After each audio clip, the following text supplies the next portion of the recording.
Perkaitan bunyi yang didengar dengan sesuatu perkara. Bunyi ayam berkokok menandakan waktu sudah pagi.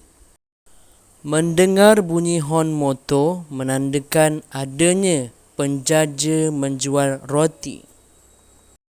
Bunyi loceng sekolah menandakan habisnya waktu persekolahan dan murid boleh pulang ke rumah.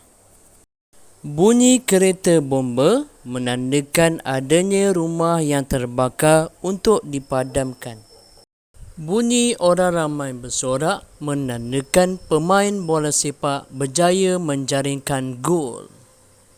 Mendengar bunyi guruh menandakan waktunya akan hujan.